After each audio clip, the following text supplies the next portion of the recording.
Hey everyone, and thanks for jumping back into the cryptoverse. Today, we're going to talk about Bitcoin, lessons from the past.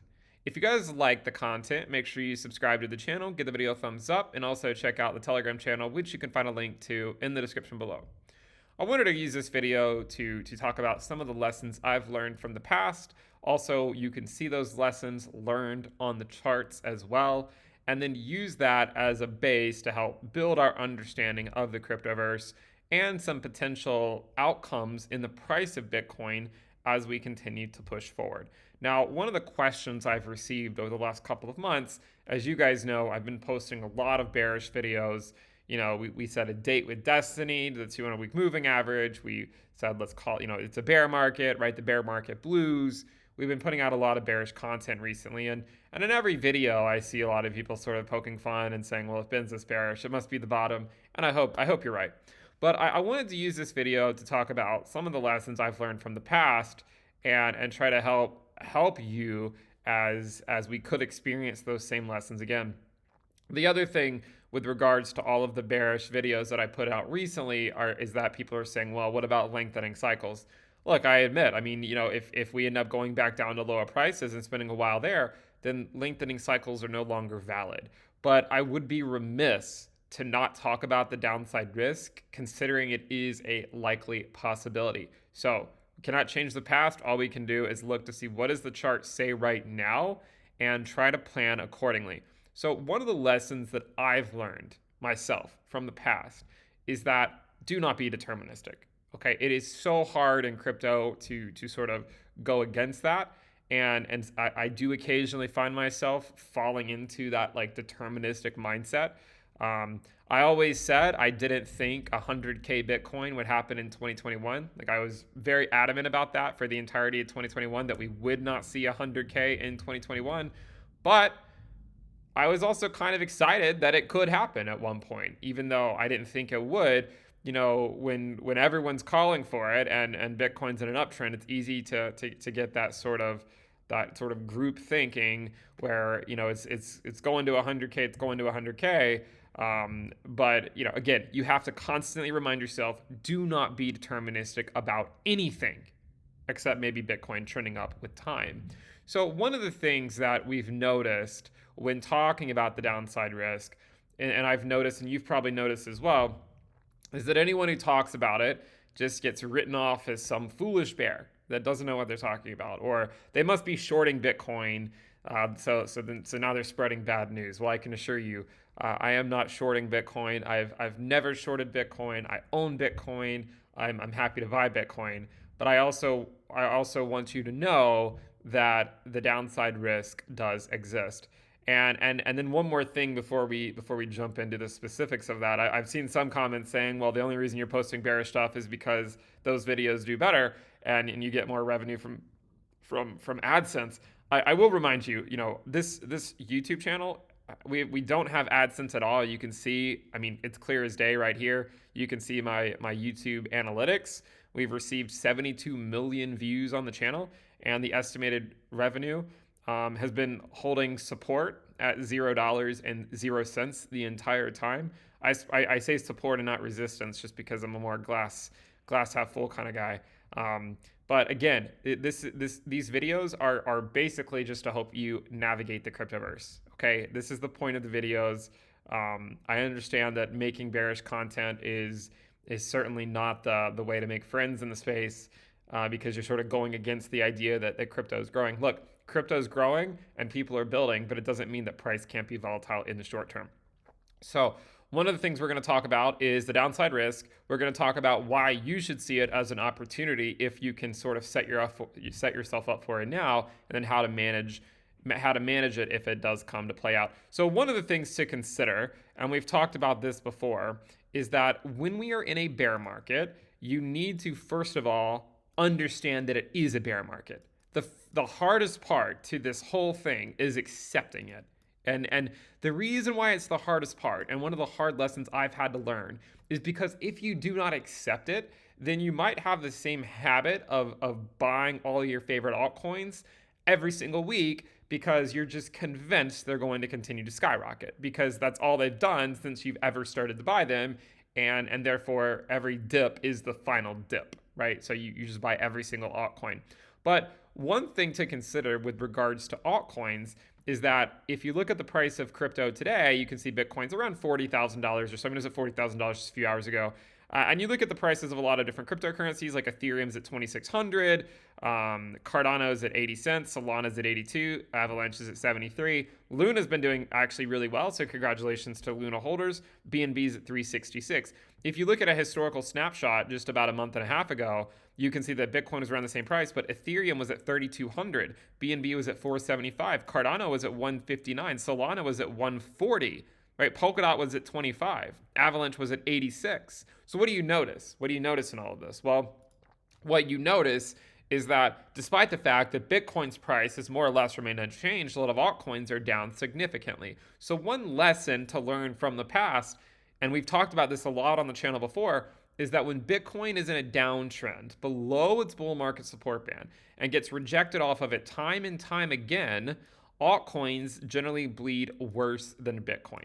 Okay, this is one of the lessons we've talked about many, many times, and you need to consider that, right? We need to consider that is a strong possibility that that could continue. Okay, so when Bitcoin shows weakness below the bull market support band, altcoins show even more weakness. So by buying altcoins right now, you are assuming that Bitcoin is going to imminently break through the bull market support band, which it could, and it could pay off. But again, if you've been doing that the last 3 months, it has not paid off so far.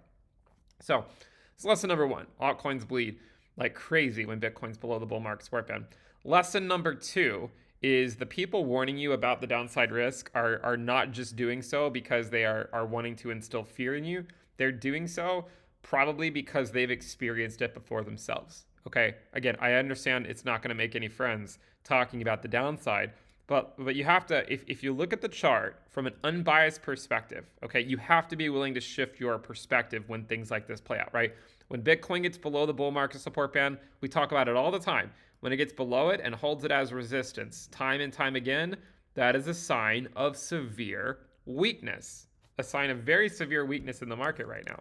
So if that's the case, we have to go back and look at prior times we have seen that severe weakness in the market.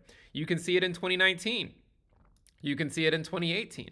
You can even see it in 2014, and so on and so forth, right? Even over here, we got above it, but we failed to hold it as support.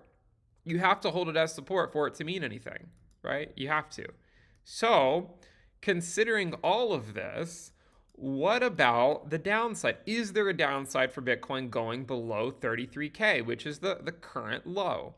Well, first of all, I will say that just because we are technically putting in higher highs does not mean we can't ultimately see the bottom fall out. We did see something like that play out in 2018 as well, right? We were technically putting in higher highs over here, higher lows, but ultimately the bottom did eventually fall out. So don't consider that as a reason why it can't happen. When we talk about accepting things as a bear market, I called it a bear market back in the summer lull as well. We talked about that ahead of time, that Bitcoin was going to go through a 3 to 6 month summer lull, and we called it a bear market back then. The problem with refusing to call it a bear market is that if you look at, say, like the fair value line, the line in the sand that people are sort of waiting for to call it a bear market, by the time we get below those levels, if in fact we go below them, the bear market could be over. So there are some people that will only call it a bear market once the bottom is in, and then it's time to call it a bull market, So it takes me back to 2018. So I sold some Bitcoin up here, okay? I did pretty well it was a pretty clean cycle, so it was pretty easy. It was actually not as bad to navigate. And then I started buying Bitcoin again over here at around 6K. And I had learned my lesson from 2014. Maybe I should start with 2014. So in 2013, 2014, I thought I was a smart investor. I watched it go up, and then I watched it come all the way down about 90% or so. So, I mean, I was definitely humbled during that time. And during that time, once upon a time, when we were chilling over here at around $300 to $400, I thought that was the bottom, right? And why shouldn't I? I mean, maybe it was just, all right, well, it's the prior local top of earlier in 2013. It seems like, it could theoretically hold. Therefore, I thought it made a lot of sense. Boy, was I wrong. I mean, the floor fell out from $400 and we fell all the way down to $165. Okay, so we basically saw about it was about 380 to 160, about a 50% drop or so. Now the problem that I had back then was that all of the capital that I really wanted to put in, which was not a lot. I mean, I was in grad school. Let's be real, right? But all the capital that I really wanted to put into the market, I had already put in here. So when this happened, I had my hands were tied, right? Like I was like, oh, well, my entire portfolio is down 50%, but I don't have anything else to put at because it's already down 50%, right? I mean, I don't want to keep chasing this thing. So one of the lessons that I learned was that you need to always have cash on hand, no matter what, right? No matter what prices go to, always have some type of, not financial advice, of course, but I think it's important to always have some cash on hand so that if it does go lower, you can take a percentage of that cash, not all of it, but a percentage of it, and allocate it towards the market. So one of the lessons that I learned in 2014 was that don't assume you know where the bottom is because it can go lower than you think. Okay. So then in 2018, I was a little bit smarter and I was buying some Bitcoin over here, and then the floor fell out.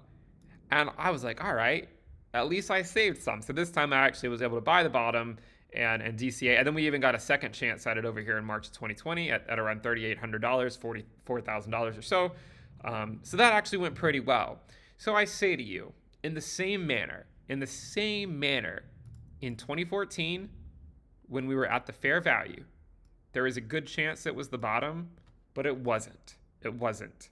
In the same way in 2018, at $6,000, right? This was at $400. There was a good chance it was the bottom. It wasn't. Then in 2018, there was a good chance that 6K was the bottom.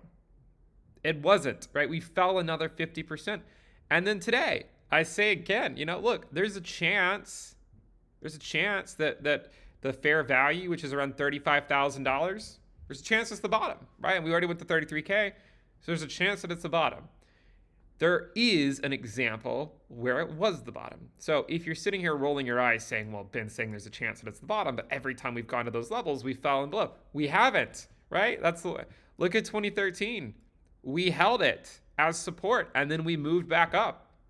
So we don't know. Like, that's the point. We simply do not know, because I've had people ask me, well, Ben, if you're so convinced that Bitcoin's going to go down another 50%, why are you still holding Bitcoin? The problem is I'm not convinced of anything. Right? Bitcoin could go to 70K later this year potentially, and I won't be surprised. Bitcoin could also drop to 20K this year, and I would also equally not be surprised. Things that might surprise me would be that if it went to, I mean, there's some people calling for it to go to, say, $5,000. I don't think that's going to happen. But the problem is that we need to consider all possibilities. Okay, so in the same way that 400 was not the bottom in November of 2014, in the same way that 6K was not the bottom at the end of 2018, there is a chance that the $30,000 level, the $35,000 level, might not be the bottom in 2022. Now, one thing to consider is, this was the end of 2014, right? This was the end of 2018. We're already there now, and it's the beginning of 2022. Well, this is where it gets interesting, because from an on-chain perspective, from a social statistics perspective, from a one-year ROI perspective, from basically any metric that you look at will show that this was the more important top. Everything else has been in a downtrend since then. Even the weekly RSI, right? If you go look at, say, like the weekly RSI, it has been in a downtrend since the first top. Okay, so if you consider the possibility, right, it's one possibility that this was the more important top over here and not this one, then the argument is that we're already down to the fair value like we were at the end of 2018, because potentially the more macro bear market has been going on for about a year, potentially a year now, if you think of it like that. So again, this here occurred about a year after this, so the reaching the fair value occurred about a year after that, right? About a year later. This is not a year later after this, but it is a year later after this, right? So that's why I'm saying, there might be some people that are waiting for say December or something, it might not be that late. I mean, if we do get a capitulation, it could actually come a lot earlier. And then by the time, I mean, this market is keeping us on our toes, because even over here, a lot of people were sort of assuming that this was just sort of the beginning of taking us to $300,000 in 2021 or 100,000 in 2021, and it did not happen. I mean, this was basically the local top, right? It's, I mean, 64K. So, we've come back down to the fair value, and here's where it gets interesting. Is it going to hold or not? It held in 2013, but it did not hold in 2011. It did not hold in 2014. It did not hold in 2018. Is it going to hold in 2022? I don't know. But I certainly would be prepared in case it doesn't. Be prepared in case it doesn't, because there's no guarantee that it does. So another interesting thing that I was looking at, it did not happen during the first cycle, but if you look at the next two cycles, when did the capitulation occur? When did it? It occurred, the final capitulation occurred once the bull market support band fell below the fair value. That marked the end of the bear market. Following below it, the bull market support band falling below the final capitulation marked the end of the bear market. Here we are. So if we were to extend this out like this, we could be looking at a potential capitulation bottom in the next couple of months, right? In the next few months, maybe in Q2 or something. If this continues to play out like this, you could see the floor fall out and the bottom to be in potentially well before December, if it's going to play out similarly to what we saw in the past. Because again, we're at the fair value, which is about a year after the more significant top. The argument, by the way, I know a lot of people don't buy it, and honestly, I have a hard time buying it sometimes myself, is there's some people sort of waiting for a dead cat bounce where they can sell other altcoins on a dead cat bounce. To play devil's advocate against that argument, if this is the top, if this is the more significant top, this was your dead cat bounce, right? That's the point. If this is the top from an everything but price perspective, right? Everything but price, then this move could have been the dead cat bounce that those people are waiting for, So the market might not give you that opportunity. And what's funny is by the time they actually go up, that might actually be a real move. and they might sell their altcoins thinking they're selling the dead cat bounce, but the dead cat bounce had already happened. And in fact, they're selling their altcoins during a real bounce, at a time where maybe they really should. I just knocked my drink over. Where they could be selling it at a much worse time. So these are some things that I think are worth considering. Okay, so the other thing to consider when talking about downside risk is, I'm not doing it to make friends, as I said before. I just want to try to help people manage their risk. And one thing to consider is that every time Bitcoin has fallen below its bull market support band, every time it's fallen below the 50-week, by the time the 50-week started rolling over, okay, so like right here and right here, the bottom of the bear market was only like a month or two away, historically speaking. So the problem is that for the people that are waiting for their magical price to come true before they'll call it a bear market, by the time your price comes true, the bear market could be over. So look, just keep in mind the rolling over of the 50-week moving average, all right?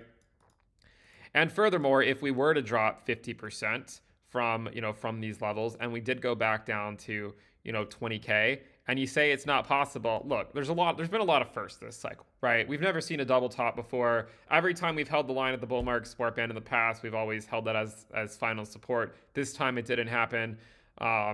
This is where the 200-week moving average is. If we were to drop 50%, this is where the fair value to logarithmic regression band is, fit to quote-unquote non-bubble data. So to say it's not possible, I think is a little bit short-sighted. I'm not saying it has to happen, but it certainly could happen. Now, flipping the switch. How do you see this as an opportunity? Well, the thing is that there's so many investors that are sort of holding on to the hopes that we're just going to immediately come back up and put in a new all-time high imminently. The problem is if we don't and we go down to prices they've never seen before because they only joined in 2021, that could be what causes them to finally sell. That could lead to the capitulation to the 200 week, at which point everyone's going to be running for the hills, and that might actually set up a really great opportunity to buy. I'm not going to say it has to completely bottom at the 200 week. We have seen wicks to the 300 week moving average multiple times. Okay, we saw a wick to the 300 week right here. If you were to sort of extend it here out, you could argue that this was a wick to the 300 week as well. So arguably, if it comes back down to these levels, this would be a huge opportunity for you. I don't know if it's going to happen, but if it does happen, please consider it as an opportunity. You know, I think a lot of people sort of consider bear markets as where you lose all your money. Really, that's where all the money's made. The people that stick around, if you can plan for it now and you have cash on hand, if and when this happens, you will stand to gain the most. All right. Now, to circle back to what I said at the beginning, if it doesn't play out, if we don't get a capitulation and Bitcoin starts to show strength, then what are we looking for? We actually want it to hold support above the bull market support band. If it doesn't do that, the pump is meaningless. Remember that. If it can't do that, the pump just doesn't mean anything. You've seen it every single week, right? We get these wicks up. They get sold off. They don't mean anything. So please consider that the alternative to a capitulation would be Bitcoin getting back above its bull market support band and holding it as support. Okay, that's what it would be. If it doesn't happen, then we're probably looking at a capitulation, right? There's only so many times that we can get rejected off of this before the bulls sort of just give up in the short term and we go down for another stretch. By the way, historically, when we go through this phase of getting rejected near the fair value, whatever leg comes next has historically been the final capitulation leg. Right? So getting rejected by the bull market support band while we're oscillating in the fair value region, the next leg down has historically been the last leg. It's been a pretty brutal one. It can be like a 50% drop. Okay? So like if we drop 50%, you're talking about us going down to maybe around 20K plus or minus a few K, depending on when it happens. If that happens, that is the accumulation phase of a lifetime. Not right now. Doesn't mean that you shouldn't accumulate Bitcoin right now. There's always a chance we go up. Just consider the downside risk.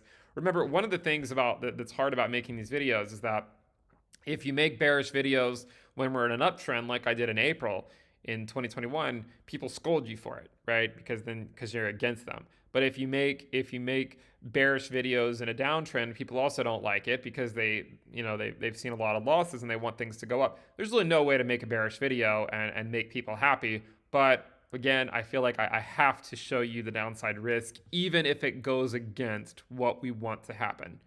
Even if it goes against the idea of a lengthened cycle, I have to show it. Just like I showed it in the summer of 2021. And I'll show it now too.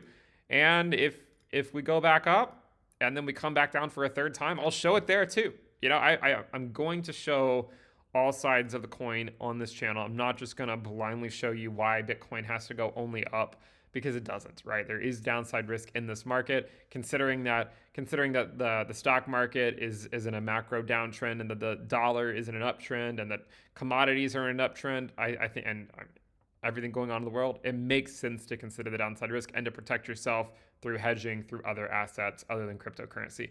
Thank you guys for tuning in. Make sure you subscribe. We have the Sell on the Premium list into thecryptoverse.com. I'll see you next time. Bye.